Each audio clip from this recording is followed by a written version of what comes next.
السلام عليكم ورحمة الله تعالى وبركاته. مرحبا بالجميع وتحية إليكم من جديد. برنامج اليوم هو برنامج مهم موجه خاصة إلى الإخوة والأخوات الذين يسألون عن الإجراء الإداري الذي ينتقل له كل من أتمم إجراءات الموعد والمقابلة بالسفارة الأمريكية. إذن هناك نقاط مهمة سوف نتطرق لها في البرنامج، ولا بأس إن استفدتم من البرنامج أن تقوموا بمشاركته مع الأصدقاء والأحبة، هذا كله لكي تعم الفائدة، ولا تنسوا أن تشتركوا في القناة.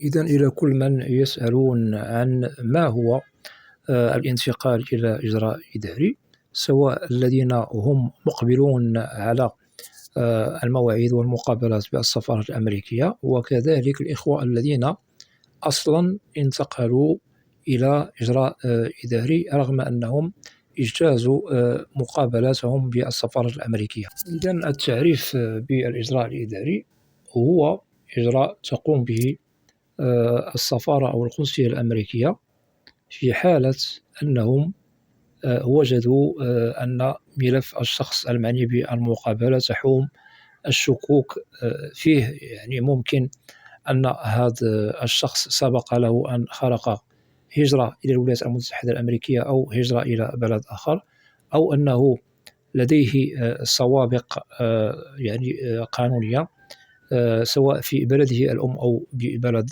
آخر، أو أنه هناك تزوير أو تدليس في الوثائق، أو أن هناك وثائق غير مكتملة. والانتقال إلى إجراء إداري يوم المقابلة قد تختلف مدته المنتظرة من شخص لآخر على حسب ظروف الملف الذي قد تم لدى السفارة الأمريكية.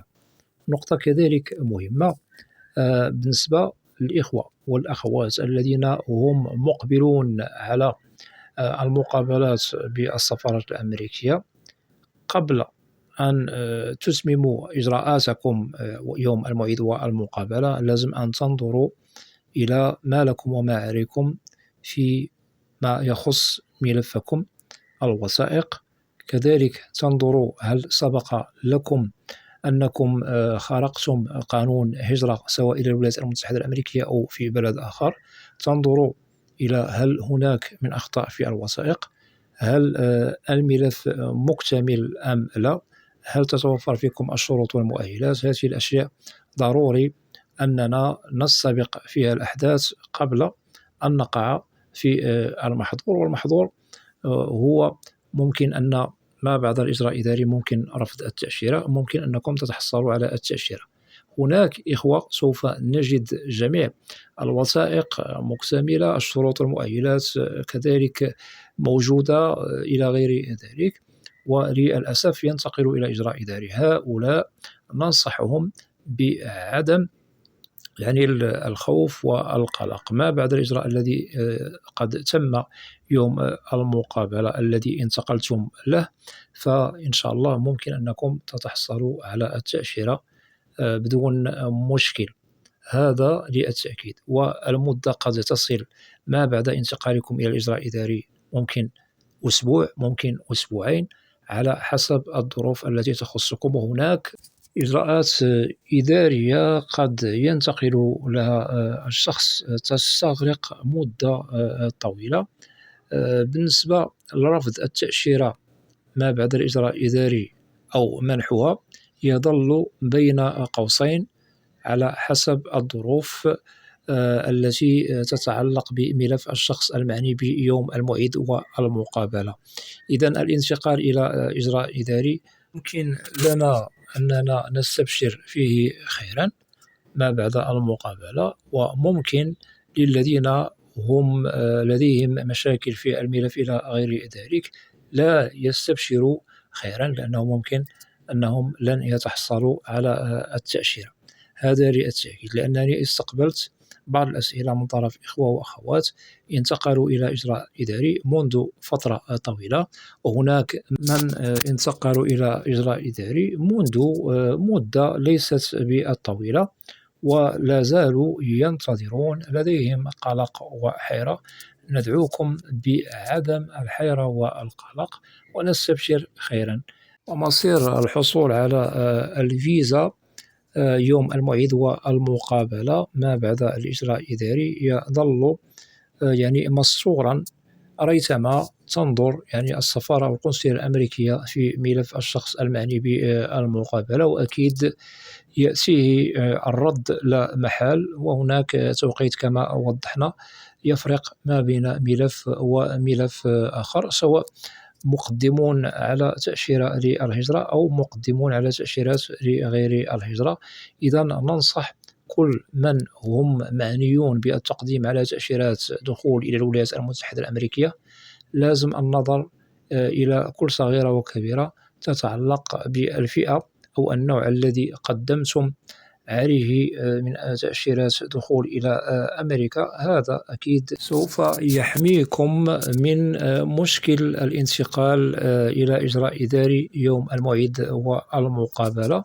وأغلبية الأشخاص المعنيون بالمقابلات بالسفارات الأمريكية، الأغلبية الذين ينتقلون إلى إجراء إداري ما بعده يتحصلوا على الفيزا بسلام وبنجاح 100%، والقلة أو القليل من لا تمنح لهم التأشيرة، وأكيد هذا له أسبابه المختلفة. وسبق لي أنني وضحت نقاط مهمة عن ما هو الإجراء الإداري. عرفنا بالإجراء الإداري، عرفنا التوقيت الذي ممكن أنه قد ينتقل فيه الشخص ما بعد المقابلة إلى هذا الإجراء.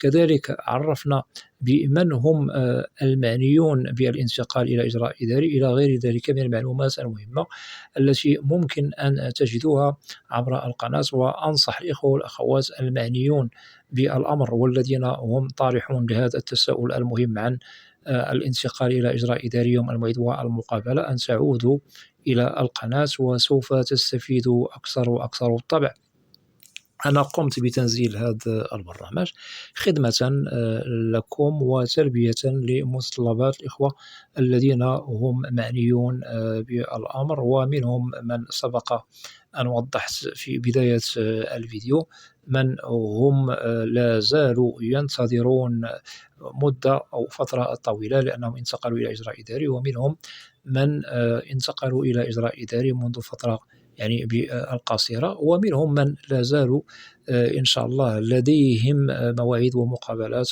مستقبلة أي محددة مقابلتهم، ومتخوفون من الانتقال إلى إجراء إداري. وأؤكد على نقطة مهمة بالنسبة لضابط الهجرة أو القنصل، هم لا يظلمون أحدا. في حالة أنهم وجدوا أشياء غير مرغوب فيها، أشياء تطرح الشكوك، فأكيد كل النقاط المهمة المدروسة في قانون كل تأشيرة ينظر لها بعين الاعتبار. ففي حالة الشخص المعني بالأمر يحق له أو يسمح له منح التأشيرة فسوف تمنح له. أما في حالة وجد بأنه التأشيرة التي قدم عليها ملفها ليس بالمقنع أو به مشاكل، فأكيد ممكن رفض التأشيرة يوم الموعد والمقابلة، ممكن الانتقال إلى إجراء إداري. إذن نعود إلى نقطة مهمة لازم أننا نلتفت لها وننتبه لها بالنسبة للانتقال إلى إجراء إداري. كما وضحنا الأغلبية يتحصلوا على التأشيرة، والقلة من لن يتحصلوا على التأشيرة. وهذا للتأكيد وهذا للتحفيز لكي لا تقلقوا من هذا الشأن. فقط قوموا بتنظيم ملفاتكم، انظروا إلى ما هو مطلوب منكم، وابتعدوا على كل ما هو قد يشكل عليكم مشكل في عدم الحصول على الفيزا أو الانتقال إلى إجراء إداري يوم الموعد والمقابلة. أما بالنسبة للإخوة الذين هم يعني ملفاتهم مكتملة إلى غير ذلك، فهؤلاء سوف نجد نسبة قليلة ممكن أنهم ينتقلوا إلى إجراء إداري، وهذا الإجراء قد يستغرق مدة قليلة. أما الذين تستغرق إجراءاتهم الإدارية أو الانتقال إلى إجراء إداري مدة طويلة، فهؤلاء سوف نؤكد بأنه الملف يدرس ويعالج ريثما يتحقق ممكن كذلك لهؤلاء الأشخاص أنهم يتحصلوا على الفيزا. المهم القلة من هم ما بعد الإجراء أو الانتقال إلى إجراء إداري لا يحصلوا على الفيزا، وهذا أكيد يبشر بالخير، وكذلك قد يحفز كل من هم معنيون إن شاء الله بالمقابلات بالسفارة الأمريكية، وكذلك قد يريح المنتظرون لما بعد انتقالهم إلى إجراء إداري. فقط تابعوا الإجراء الإداري الذي انتقلتم له، ريثما إن شاء الله يأتي الدور عليكم، وممكن أنه تمنح لكم التأشيرة ما بعد الانتقال إلى إجراء إداري بالسفارة الأمريكية. متمنيا للجميع مسار موفق، وأتمنى من الإخوة والأخوات الذين لا زالوا لم يشتركوا في القناة أدعوكم للاشتراك في القناة وتفعيل زر الجرس ليصل إليكم كل جديد، ولا تنسوا أن تدعمونا دائما بلايك لكي نصل إلى أكبر نسبة من المشاهدة. وبالنسبة للقناة محتواها كامل وشامل عن الهجرة والمهاجر إلى الولايات المتحدة الأمريكية بشكل عام وكتعريف، وإذا لديكم أسئلة ممكن طرحها كتعليق وسوف تجدون